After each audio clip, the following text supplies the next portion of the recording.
നമസ്കാരം. ആരംഭിക്കുന്നു news trends. ഇന്ന് ന്യൂസ് ട്രെൻഡ്സ് ഒരു പ്രധാനപ്പെട്ട വെളിപ്പെടുത്തലാണ് തുടക്കത്തിൽ തന്നെ പ്രേക്ഷകരിലേക്ക് എത്തിക്കുന്നത്. ഒപ്പം തന്നെ സംസ്ഥാന രാഷ്ട്രീയത്തിൽ പ്രധാന ചർച്ചയാവുന്ന ബാർക്കോഴ ആരോപണവുമായി ബന്ധപ്പെട്ട തുടർ വാർത്തകളുമുണ്ട്. അതിനുമപ്പുറം മറ്റൊരു പ്രധാനപ്പെട്ട വാർത്ത കൂടി ഇന്ന് പ്രേക്ഷകരിലേക്ക് ഞങ്ങൾ എത്തിയിരിക്കുന്നു. എല്ലാവരും കാത്തിരിക്കുക. ന്യൂസ് ട്രെൻഡ്സിലേക്ക് സ്വാഗതം.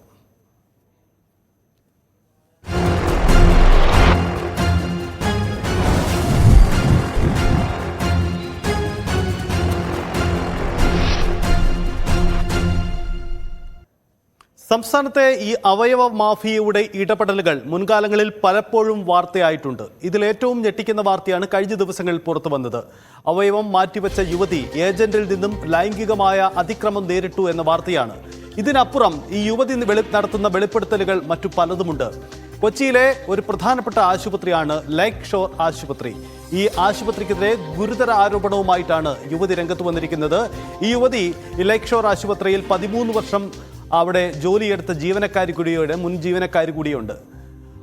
അവയവദാനത്തിന് ശേഷം ഏജന്റിൽ നിന്നും പീഡനം നേരിട്ട യുവതിയാണ് ശക്തമായ ആരോപണം ഉന്നയിച്ച് രംഗത്ത് വരുന്നത്. ലേക്ക് ഷോർ ആശുപത്രിയിൽ നടക്കുന്നത്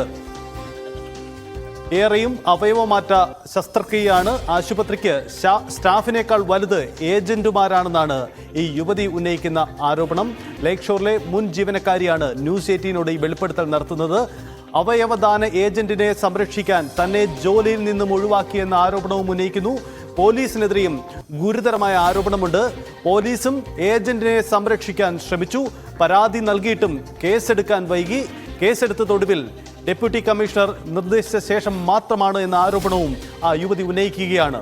ലേക്ക് ഷോറിനും ഏജന്റിനുമെതിരെ പരാതി നൽകുമെന്ന് പറഞ്ഞപ്പോൾ തന്നെ കള്ളക്കേസിൽ കുടുക്കാൻ ശ്രമിച്ചു എന്ന ആരോപണവും യുവതി ഉന്നയിക്കുന്നുണ്ട്. അവയവ തട്ടിപ്പിനെതിരെ യുവതി ഫേസ്ബുക്കിലിട്ട പോസ്റ്റ് പിന്നീട് ഭീഷണിപ്പെടുത്തി പിൻവലിപ്പിച്ചു എന്നതുമാണ് യുവതിയുടെ ആരോപണം. യുവതി ഉന്നയിച്ച ആരോപണത്തിലെ പ്രധാന വ്യക്തിയായ ഏജന്റ് ഷാജി ഇപ്പോൾ ഒളിവിലെന്ന സൂചനയാണ് നമുക്ക് ലഭിക്കുന്നത്. വൃക്ക നൽകിയതിന് വാഗ്ദാനം ചെയ്ത പണം ആവശ്യപ്പെട്ടപ്പോൾ ഷാജി പീഡിപ്പിച്ചെന്നും യുവതി ന്യൂസ് 18നോട് വെളിപ്പെടുത്തുന്നു. ലക്ഷൂർ ഹോസ്പിറ്റലിലെ സ്റ്റാഫായിരുന്നു. അവിടെ വർക്ക് ചെയ്തുകൊണ്ടിരിക്കുന്നതിൻ്റെ ഇടക്കാണ് ഇയാൾ പരിചയപ്പെടുന്നത്. ഇയാൾ പരിചയപ്പെട്ട് കഴിഞ്ഞിട്ട് എന്നോട് ഇങ്ങനെ ഡൊണേറ്റിൻ്റെ കാര്യങ്ങളൊക്കെ സംസാരിച്ചിരുന്നു.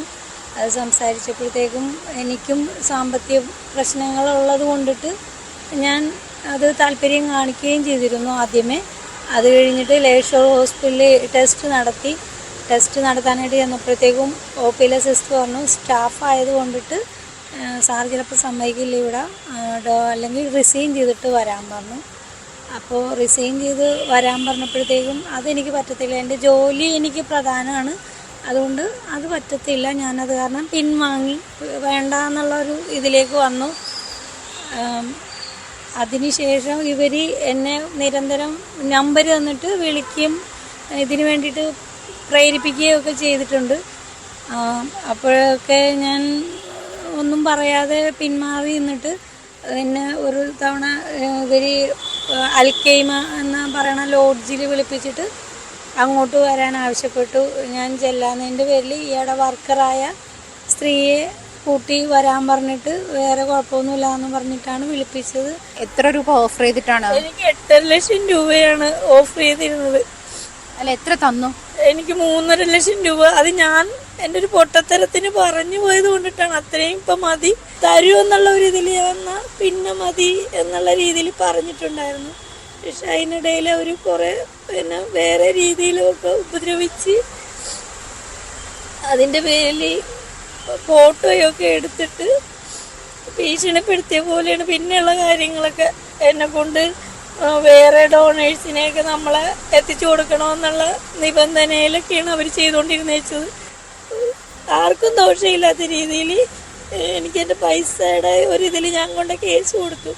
സാറ് ചോദിച്ചിട്ടൊക്കെ ഞാൻ ആ രീതിയിലാണ് സംസാരിക്കുകയും ചെയ്തത്. അപ്പോൾ ഇയാളുടെ ഇത് കൊടുത്ത ഉടനെ തന്നെ വക്കീലിനെ വിടുകയാണ് ചെയ്തത്.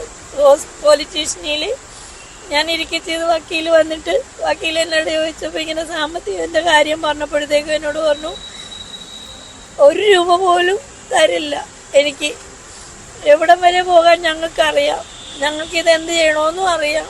1 രൂപ പ്രതീക്ഷിച്ചിരിക്കണ്ട, അങ്ങനെയാണ് പോലീസിന്റെ മുമ്പിൽ വെച്ച് പറഞ്ഞിട്ട് പോയത്. പോലീസ് ചേച്ചി കൊടുത്ത പരാതിയിൽ എന്ത് നടപടിയെടുത്തു? ആദ്യമേ ഇവരൊരു നടപടി എടുത്തില്ല. കുറേ ദിവസം ഞാൻ വിളിച്ച് അവിടെ ചെന്ന് ചോദിക്കുകയും വിളിക്കുകയൊക്കെ ചെയ്തിരുന്നു. അതിൽ 1-2 സാറന്മാരൊക്കെ എനിക്ക് അനുകൂലമായിട്ട് അവരെന്തെങ്കിലും ചെയ്യാന്നുള്ള രീതിയിൽ സംസാരിച്ചിരുന്നു. ഇവര് തന്നെ കൊടുക്കാനുള്ള എല്ലാ വഴിയും ഒപ്പിച്ച് വെച്ചിട്ട് അതിന്റെ പേരിൽ ഹോസ്പിറ്റലിൽ ജോലി കളയിപ്പിച്ചു. ഗുരുതരമായ ആരോപണമാണ് യുവതി ഉന്നയിക്കുന്നത്. കഴിഞ്ഞ ദിവസമാണ് അവയവദാന ഏജന്റ് അവയവം നൽകിയതിനു ശേഷം പ്രതിഫലം നൽകാതെ തന്നെ പറ്റിച്ചു, തന്നെ പിന്നീട് ലൈംഗികമായി ചൂഷണം ചെയ്തു എന്ന ആരോപണം ഉന്നയിച്ചത്. പക്ഷേ ഇതിനും അപ്പുറം ഈ ആശുപത്രി, മുൻപ് ജോലി ചെയ്തിരുന്ന ആശുപത്രി തന്നെ ഇതിൻ്റെ ഏജന്റിന് വേണ്ടി നിലനിന്നു എന്ന ഗുരുതര ആരോപണം കൂടി യുവതി ഉന്നയിക്കുന്നു എന്നതാണ് സാഹചര്യം. ഇന്നലെ രാത്രിയാണ് കൊച്ചിയിൽ നിന്നും ആജ്ഞ രവീന്ദ്രൻ യുവതിയുമായി സംസാരിച്ചത്. നിരവധി കാര്യങ്ങളാണ് യുവതി പറയുന്നത്. ഞെട്ടിക്കുന്നതാണ്. സംസ്ഥാനത്ത് ഈ അവയവദാന മാഫിയ പിടിമുറുക്കുന്നു എന്ന ആക്ഷേപം പലതരത്തിലുണ്ടായിരുന്നു. പക്ഷേ അതിൽ ഏറ്റവും പുതിയതായി ഇത് മാറുകയാണ്. സംസ്ഥാനത്തെ പല ആശുപത്രികൾ കേന്ദ്രീകരിച്ചും അവയവദാന മാഫിയ പ്രവർത്തിക്കുന്നുണ്ട്. കൃത്യമായ നിയമ സംവിധാനങ്ങൾ ഉള്ളപ്പോഴും ഇവരെങ്ങനെ പ്രവർത്തിക്കുന്നു എന്ന ചോദ്യമാണ് നമുക്ക് മുന്നിൽ ഉയരുന്നത്.